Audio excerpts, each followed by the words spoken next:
Bienvenidos al espacio de historia de France 24. Mi nombre es Álvaro Cordero. La victoria de Luiz Inácio Lula da Silva en las elecciones presidenciales de Brasil de 2022 es un nuevo capítulo en la vida de este carismático líder de la izquierda latinoamericana, una figura fundamental en la historia política y social reciente de su nación, que vuelve a la presidencia 12 años después con la promesa de reconstruir su país. Es por ello que en France 24 repasamos sus orígenes y su trayectoria. Lula da Silva es el séptimo hijo de una familia extremadamente humilde del estado de Pernambuco.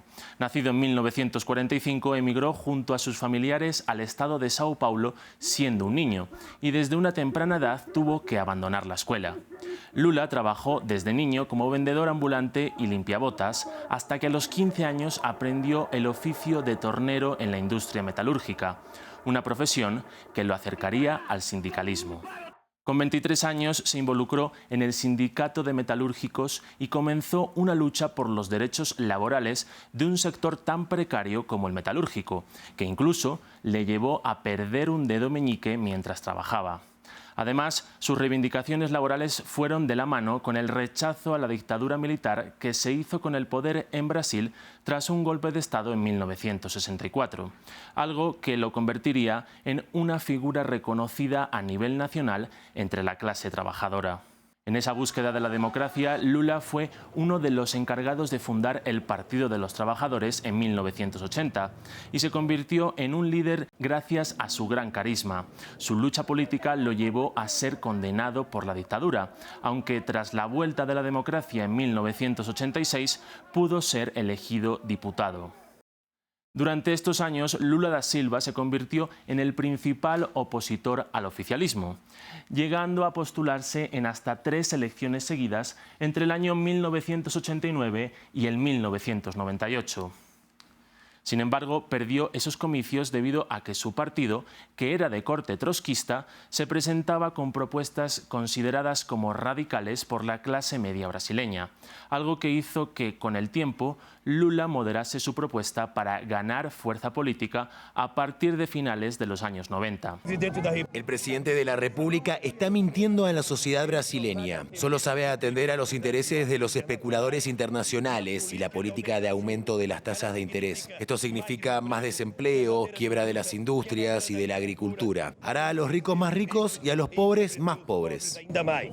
La promesa política de Lula siempre giró en torno a la mejora de la calidad de vida de los millones de pobres que hay en Brasil, una de las naciones más desiguales del mundo.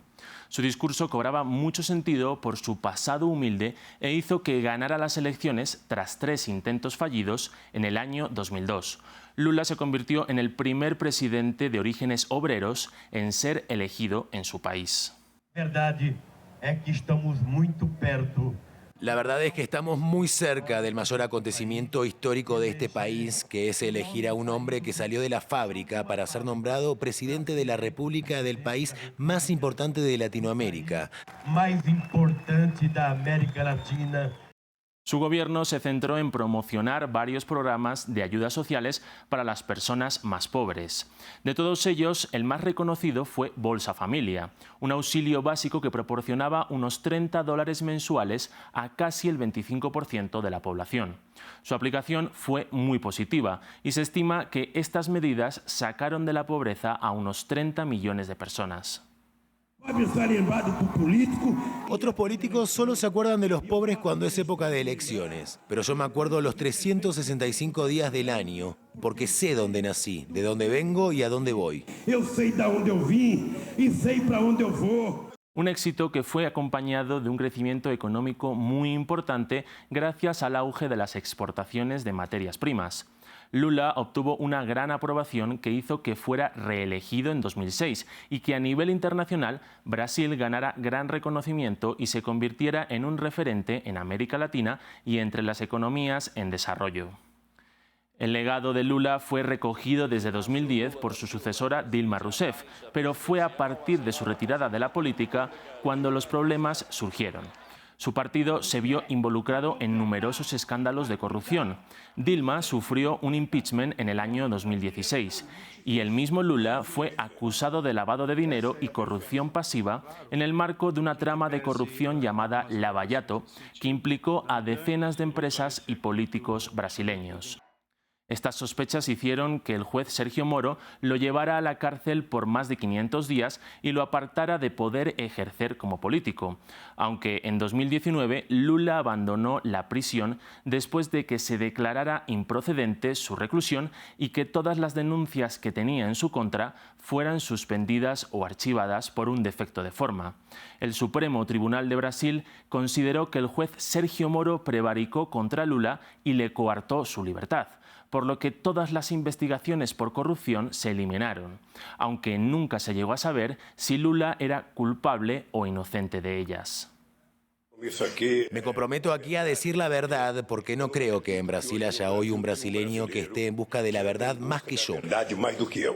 Tras su liberación, Lula se postuló como la opción favorita para plantarle cara al presidente Jair Bolsonaro, algo que finalmente ocurrió. Tras una campaña marcada por la polarización y el enfrentamiento político, Lula consiguió imponerse al presidente ultraderechista Jair Bolsonaro y acceder a un tercer mandato con un discurso en el que se buscó confrontar las políticas ultraconservadoras y volver a los años dorados de su presidencia. Algo que no será fácil, ya que el Brasil en el que ha ganado Lula en 2022 no es el mismo en el que había ganado en el año 2002. Ya que el país está muy polarizado y el bolsonarismo, su principal rival político, ha demostrado que llegó para quedarse. Con esto concluimos. Gracias por compartir y comentar estas historias que las encuentran en los programas de France24.com.